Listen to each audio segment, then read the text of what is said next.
Hey folks, it's Brian Blessing in Las Vegas. Always a treat to be with you here at bangthebook.com. Wishing you a very Merry Christmas, Happy Holiday Season. A lot of cool things are on the plate, and the one thing we should pay attention to is, starting Friday, the post-Christmas aspect of the season in the NHL. You had the holiday freeze. Trades could start coming. But how about some teams that are maybe going to make a push and some trends we should be considering? Very shortly, things are going to start to shift. Usually it's in January, into February, the games tighten up and they become more lower scoring in nature and teams start protecting points more and more. I think we'll still have a nice little spurt where you'll get some crazy high-octane games like the game we saw before the break with the Leafs beating Carolina 8-6. Speaking of the Leafs, this is a team that's put it together. They make the coaching change. Keefe comes in at the helm. The team gets a bounce in their step.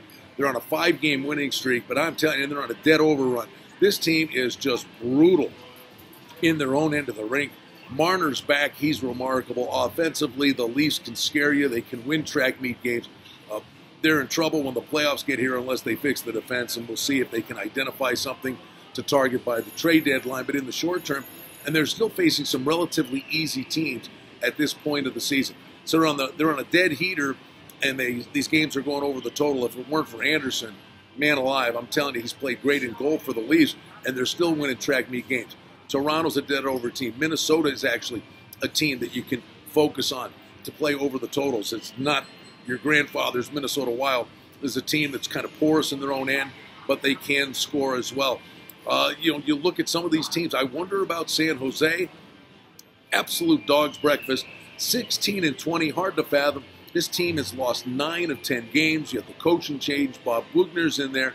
And I'm not saying they're this year's St. Louis, the remarkable feat of the Blues last year. But when you're rolling Carlson and Burns out there every night, Couture's a leader, it's hard to fathom that this has gone so pear-shaped in San Jose. I can see them making a little reboot or reset after the holidays and making a little push here in the short term, and you're going to get value in terms of the number because the Sharks have been so bad until they turn it around. The numbers are going to be pretty juicy to consider playing the San Jose Sharks. And they're in action Friday hosting the LA Kings, and maybe it starts there. You could take a peek at them. And then, again, Minnesota, Colorado, maybe that game on Friday coming back from the break. Look for it to be a higher scoring game. And this Colorado team, let me tell you something, they are a lightning bolt. They are a rocket sled on skates, and they're going to get even faster when Cale Makar comes back. This team's playing great hockey. Look out for Colorado when the postseason gets here, and even in the second half of the season. McKinnon's spectacular, but the supporting cast is great with Landeskog. And Matt Calvert's one of my favorite players. He's a leader on the ice.